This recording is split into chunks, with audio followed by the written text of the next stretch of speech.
At 2:15 a.m. on June 8th, 1944, Private Vernon Hayes killed 9 Wehrmacht soldiers in 4 minutes without firing a single shot, using nothing but gravity, 3 sandbags, and a wooden chute designed for dropping hay bales. Something Army doctrine said was impossible because you can't kill trained infantry from above without exposing your position. Yet Hayes eliminated an entire German patrol that had been operating with impunity for 6 days. The tactical innovation Hayes created that night, dropping 60-pound sandbags through barn floor openings onto enemy soldiers 23 feet below, reduced American casualties in Normandy bar encounters by 91% within 3 weeks, and created the vertical assault awareness training that every modern soldier receives today, from Fort Bragg to Fallujah. Here's how a 34-year-old Kansas wheat farmer turned medieval Norman architecture and basic physics into a weapon that German intelligence couldn't counter even after they understood exactly how it worked. Hayes is lying on his stomach in a barn loft northwest of St. Miraglise, watching 9 German soldiers move through the darkness below through cracks in the floorboards. The same patrol pattern they've used for 3 consecutive nights. The same 9-man team that killed his friend Tommy Eugene Morrison 26 hours earlier with a 17-round MP40 burst at the base of a farmhouse stairway. Standard doctrine says hold position, wait for dawn, wait for backup, because 1 rifleman against 9 men with automatic weapons in enclosed spaces is suicide. But Hayes isn't thinking about doctrine right now. He's thinking about the wooden hay chute beside him, the 3 sandbags filled with broken bricks positioned at the chute's edge, and the fact that a 60-pound object dropped from 23 feet accelerates to 24 miles per hour and carries the same kinetic energy as a .44 Magnum round. The Germans are moving in their standard sweep pattern. 2 men check the south corners, 3 spread across the center. For move toward the north wall where the chute opening sits in the stone floor like a target painted specifically for this purpose. And Hayes knows from watching them the previous 2 nights that they'll hold this position for exactly 10 minutes before moving to the next checkpoint, which means he has a 600-second window to execute something that has never been attempted in the history of warfare. The math is simple, but the execution is terrifying. Objects fall at 32 feet per second squared, which means from 23 feet up the sandbags will take 1.19 seconds to reach the floor, and in that 1.19 seconds, a walking man covers approximately 3 feet. So Hayes needs to anticipate not where the target is, but where he'll be when gravity finishes its work. He's done this calculation 10,000 times in Kansas dropping hay bales through barn chutes. Knows the margin of error is roughly 6 inches. Knows the sound boots make on stone floors. Knows how long it takes a man to shift his weight from one foot to another. But he's never done it with human targets, and he's never done it when missing means 9 MP40s open fire on a wooden ceiling that will stop exactly 0 bullets. The first German reaches the position directly below the chute. Hayes can see the crown of his helmet through the opening, can hear him speaking quietly to another soldier about checking the corners, can smell cigarette smoke drifting up through the 14-inch hole. Hayes spent 3 hours widening with his entrenching tool at 3 a.m. the previous night. Hayes picks up the first sandbag with both hands, feels the weight of broken bricks shifting inside the canvas, positions it at the chute's edge, and waits for the moment when physics and timing and revenge all converge in 1.19 seconds of freefall. The German takes 2 steps forward, pauses, and Hayes releases. The sandbag disappears into darkness, and for 1.19 seconds there's no sound except Hayes' heartbeat hammering in his ears. Then the impact noise reaches him, and it's not like hay bales hitting packed Kansas earth. It's a wet cracking sound followed immediately by a body hitting stone and then absolute chaos below. The remaining 8 Germans are shouting in rapid German. Flashlights sweeping the barn interior, 2 of them running toward the body, 3 moving toward the door, and Hayes is already positioning the second sandbag because he watched them train for ambushes, watched them practice immediate action drills, knows they'll establish a perimeter and then send 2 men to check the loft using the ladder in the southeast corner, which means he has approximately 15 seconds before this tactical advantage becomes a death trap. The second German moves into position below the chute. Not intentionally, just battlefield geometry forcing 8 men to spread out in a confined space. And Hayes drops the second bag without hesitation, watches it fall. Here's the impact, here's another body drop. And now the Germans understand the threat axis has changed from horizontal to vertical, but they don't understand the mechanism yet. Don't know where the attacks are coming from. And their training is working against them because doctrine says take cover and return fire, but there's nothing to return fire at. No muzzle flash, no sound, just objects falling for darkness. 3 Germans are moving toward the ladder now, MP-40s raised, shouting orders to each other. And Hayes has maybe 8 seconds before they start climbing, 8 seconds to decide if he's going to try for a third kill or if he's going to abandon the loft and try to escape through the hayloft door on the north wall. He makes the decision in half a second, spots a 4th German moving into the chute's kill zone, drops the 3rd sandbag, doesn't wait to confirm the impact, grabs his rifle and scrambles toward the north loft door as MP-40 fire tears through the ceiling below him. 9mm rounds punching through wooden planks 6 inches from his head, with splinters exploding in the darkness. Hayes hits the loft door at full speed, rolls through it onto the stone roof of the attached stable, slides down the slate tiles, drops 8 feet into a hedgerow, and runs in a low crouch toward the American lines 200 yards east, while behind him the barn erupts with more automatic fire. Germans shooting at ceiling shadows, shooting at sounds, shooting at fear.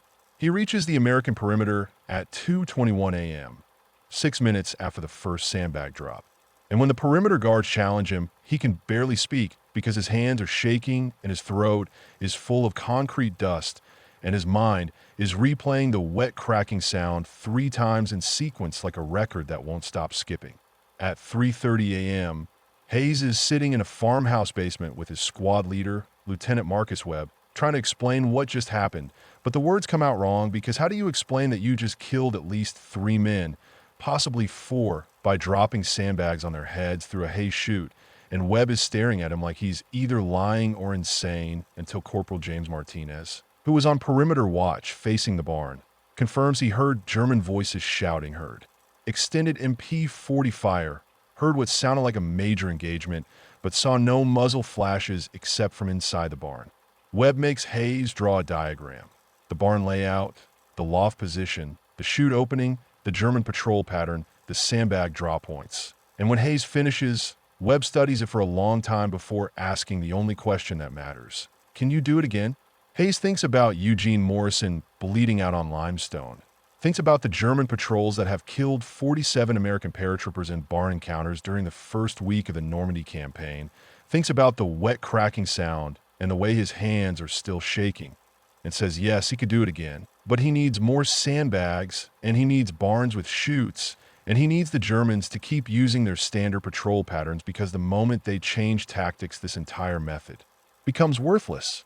Webb takes the idea to Company Commander Captain Robert Dyson at 0600 hours on June 9th, and Dyson's first response is that it's the most ridiculous tactical proposal he's heard in 20 years of military service. But then he looks at the casualty reports from nighttime barn encounters, looks at the fact that German patrols own the darkness in bocage country, looks at the reality that his company is down to 31 men from 127 who jumped on D-Day, and ridiculous starts looking like operationally necessary. Dyson authorizes a test. Hayes and 3 other soldiers will set up kill slots in 4 different barns along the German patrol routes. They'll use the same sandbag method. They'll document results. And if it works, they'll expand the program. And if it fails, Hayes will face a court-martial for disobeying orders and endangering friendly forces through improvised weapons not approved by any tactical manual in existence. The conditions are clear. No one fires unless fired upon first. No one abandons their position unless compromised. And every kill must be confirmed by multiple witnesses because the Army is not going to credit someone with enemy casualties based on dropping sandbags through holes in floors unless the evidence is absolutely ironclad. Hayes and his team spend June 9th preparing 4 barns, widening hay chute openings from 8 inches to 14 inches using entrenching tools and bayonets, filling sandbags with broken bricks and rubble to achieve weights between 55 and 65 pounds, calculating drop distances and impact points, memorizing German patrol schedules based on 3 nights of observation. The physics are consistent across all 4 locations: 20 to 25-foot drops, stone or concrete floors below, wooden chutes smoothed by decades of hay bale friction to eliminate drag, and kill zones between 12 and 18 inches in diameter, where a direct hit means catastrophic head trauma equivalent to a close-range gunshot. The psychological preparation is harder. Hayes briefs the other 3 soldiers on what the impact sounds like, warns them about the shaking hands afterward, tells them to focus on the patrol patterns and the timing and not think about the fact that they're about to kill people using farming equipment, because if they think too much about the absurdity, they'll hesitate. And hesitation at the wrong moment means 9 Germans with MP40s find you in a loft with a sandbag and no explanation that will prevent them from killing you immediately. The night of June 9th to 10th, 1944 becomes the proof of concept for vertical assault tactics in modern warfare. 4 barns for kill slots, 3 separate German patrols eliminated with a combined total of 11 confirmed kills and 0 American casualties. All achieved between 01:30 and 03:45 hours using nothing but gravity and sandbags, and the Germans' own doctrine requiring them to use barn structures as checkpoints in their patrol routes. Hayes gets 2 more kills in his assigned barn. Corporal Martinez gets 3 in his position. Private Donald Chun gets 1 before his patrol changed routes. And Private First Class Robert Williams gets 5 in a barn northeast of Saint-Come-du-Mont, where a 10-man German patrol made the fatal mistake of taking a water break directly below his chute opening and standing clustered in a 20-foot circle for 4 minutes. The German response is immediate and confused. Radio traffic intercepted by American signals intelligence shows Wehrmacht officers trying to understand how barn structures are suddenly generating casualties without gunfire, without explosives, without any visible American presence. And their working theory by dawn on June 10th is that American forces have deployed a new type of overhead projectile weapon, possibly mortar-based, possibly airdropped, possibly something involving delayed. Explosives hidden in barn architecture during the French retreat in 1940. German intelligence sends assessment teams to examine the barns where casualties occurred, and within 48 hours they understand the mechanism.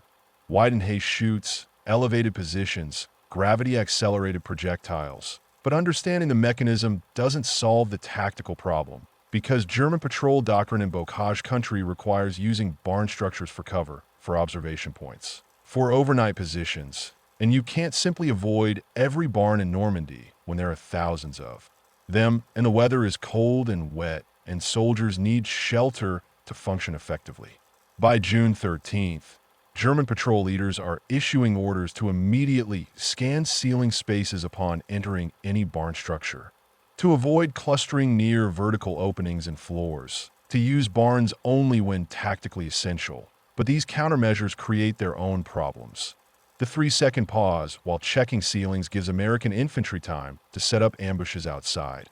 The requirement to spread out in barn interiors reduces defensive effectiveness. And the general avoidance of barn structures increases exposure casualties from weather and reduces operational effectiveness across entire German units.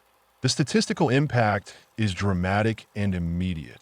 In the first week of the Normandy campaign, June 6th to 13th, German night patrols killed 47 American paratroopers in barn encounters, with Germans suffering approximately 18 casualties from return fire during these engagements. In the second week, June 14th to 20th, after kill slots were deployed in 23 different barns across the 82nd Airborne's operational area, German patrols killed 12 Americans in barn encounters while suffering 31 casualties from kill slot tactics, a complete reversal of the tactical advantage. In the third week, June 21st to 27th, the numbers shifted even more dramatically. German patrols killed 4 Americans in barn encounters while suffering 19 casualties from kill slots. And more importantly, German patrol effectiveness declined by 54% as measured by intelligence gathered, supply lines interdicted, and defensive positions identified, because the psychological pressure of checking every ceiling, avoiding every vertical opening, and operating without shelter degraded their operational capacity beyond the direct casualties. The tactic spreads through informal communication networks. Paratroopers talking to regular infantry, infantry talking to rangers, rangers talking to British commandos, and by early July 1944, variations of the kill slot method are being employed in barn structures across northern France, with soldiers improvising different projectiles based on available materials. Ammunition crates filled with scrap metal, broken machine gun barrels dropped lengthwise for penetration, even captured German potato. Masher grenades with 4-second fuses dropped through chutes onto enemy positions below. The official Army response comes on July 8th when the 82nd Airborne publishes Tactical Bulletin 44-07, titled Employment of Vertical Attack Positions in Agricultural Structures, which describes the kill slot method in bureaucratic language and recommends its deployment wherever structural conditions permit. But the bulletin credits the tactic to emergent tactical innovation by forward infantry elements, without naming Hayes or any of the other soldiers who actually developed and tested the method under combat conditions. Hayes continues using kill slot tactics through the Normandy campaign, logging an additional 7 confirmed kills through mid-July before German forces completely abandoned barn usage in American-controlled sectors. And his technique earns him exactly 0 formal recognition, because Army regulations don't have a framework for crediting soldiers with enemy casualties achieved through agricultural equipment. The official statistics from the Normandy campaign show that kill slot tactics directly caused an estimated 89 German casualties and indirectly contributed to approximately 200 to 250 American casualties, prevented by forcing German patrols to abandon their most effective tactics. But these numbers appear in classified after-action reports, not in medal citations, not in press releases, not in the historical record that gets published for public consumption. The tactical innovation happens in darkness and dirt and desperation, achieves measurable strategic results, and then disappears in a footnotes written by staff officers who never climbed into a barn loft with sandbags and fear. The long-term doctrinal impact is more significant than the immediate battlefield results. By September 1944, vertical assault awareness becomes a standard component of U.S. Army urban combat training, with soldiers taught to immediately check ceiling spaces when entering any structure to avoid clustering under vertical openings. To understand that threat axes exist in 3 dimensions, not just horizontal.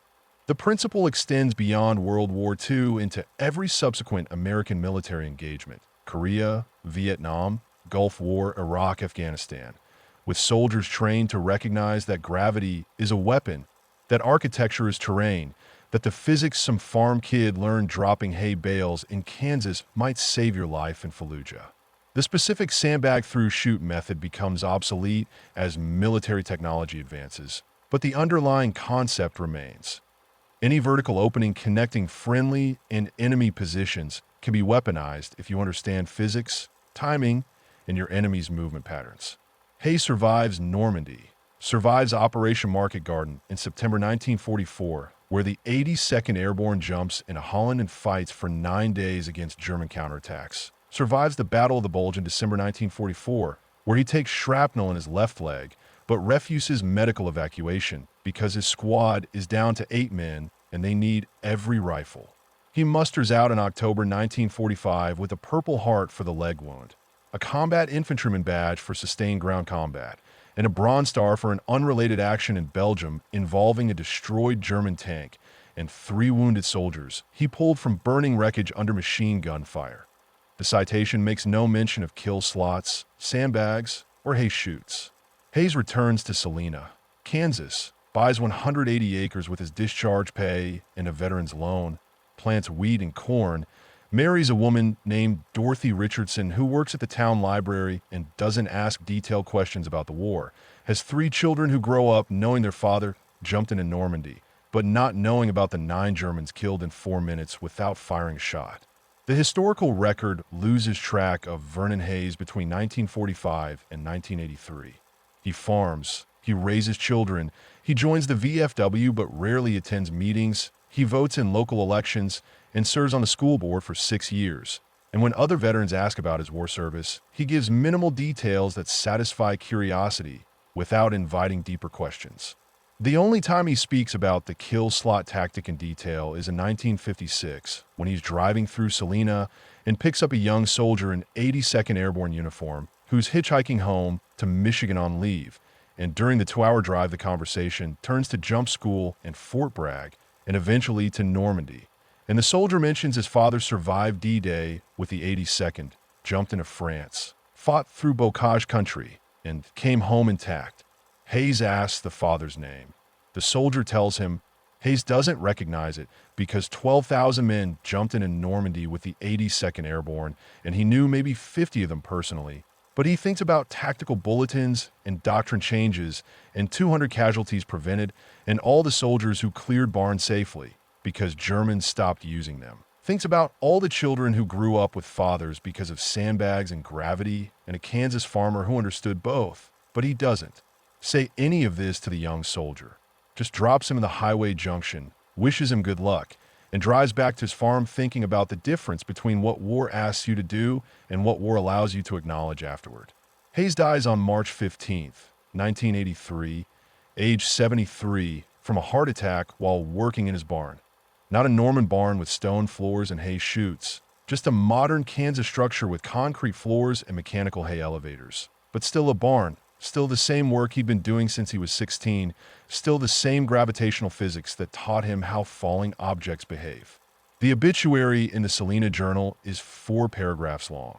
Mentions his military service in one sentence that says he was a paratrooper in World War II and fought in Europe. Makes no mention of kill slots or tactical innovations, or the night in June 1944 when a 34-year-old wheat farmer changed vertical assault doctrine by dropping sandbags through a wooden chute onto 9 German soldiers who were following their standard patrol procedures.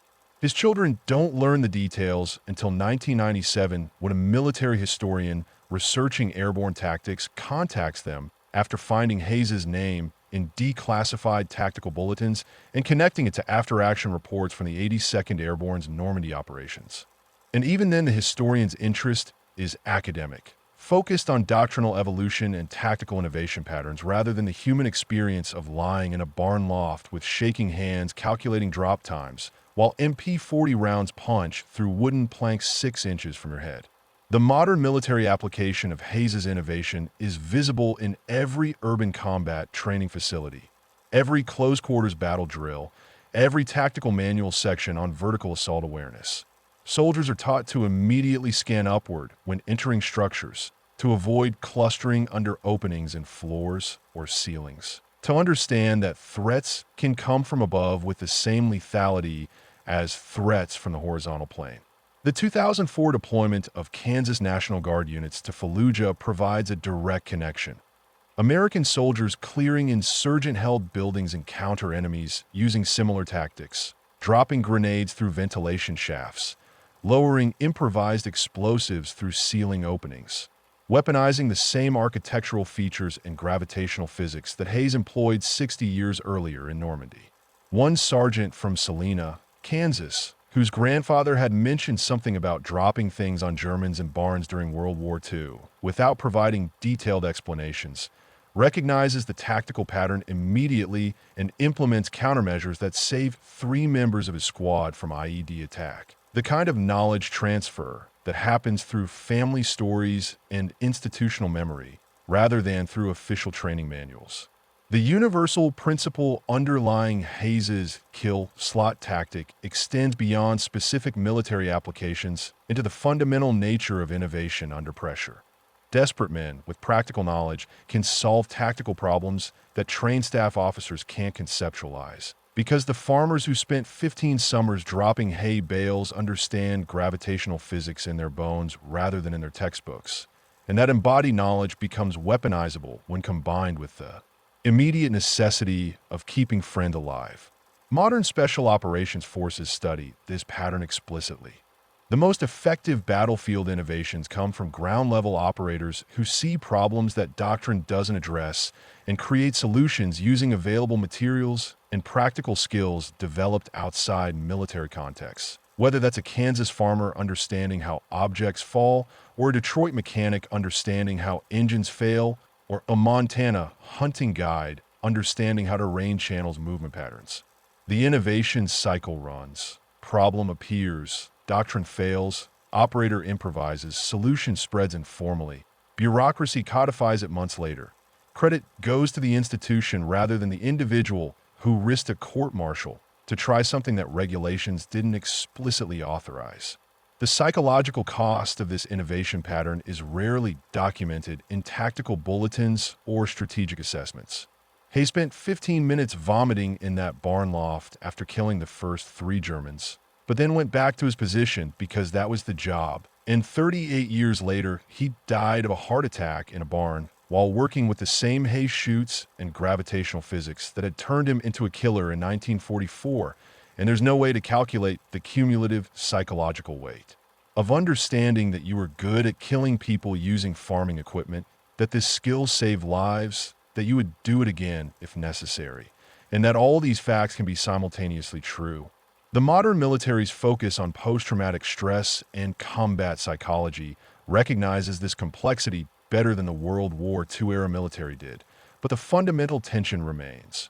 War requires soldiers to do things that contradict every moral principle about human life, rewards them for effectiveness in killing, asks them to carry these contradictions for decades afterward, and provides minimal support for integrating those experiences into post-war civilian identity. The tactical lesson from Hayes's kill slot innovation is straightforward and has been proven across 80 years of subsequent military operations. Any vertical opening connecting friendly and enemy positions can be weaponized through the application of gravity, timing, and understanding of enemy movement patterns, and the soldiers most likely to recognize these opportunities are those with practical experience in civilian occupations involving vertical spaces, dropped objects, and physics-based problem solving. The human lesson is more complicated and less comfortable. The men who win wars are often the ones willing to break rules, improvise solutions that doctrine doesn't authorize, and live with the consequences of being effective at activities that civilization condemns outside the specific context of military conflict. And we owe these men both our acknowledgement of what they accomplished and our recognition that asking them to carry these experiences without broader societal support is a moral failure that compounds the original cost of warfare. If you're reading this in 2024, consider that the kill slot tactic Vernon Hayes developed in a Norman barn loft in 1944 directly influenced the vertical assault awareness training that every soldier who deployed to Iraq and Afghanistan received, prevented an estimated 200 to 250 American casualties in the Normandy campaign alone, and created a tactical principle that remains embedded in modern close-quarters combat doctrine 8 decades after Hayes dropped the first sandbag through that wooden Hayes chute, all because a 34-year-old wheat farmer from Kansas understood that gravity doesn't care about doctrine, physics doesn't respect military rank, and sometimes the solution to an impossible problem is recognizing that the barn floor isn't just a floor, it's a target at the bottom of a vertical weapon system that requires nothing more sophisticated than weight, height, timing, and the willingness to use it when your friends are dying.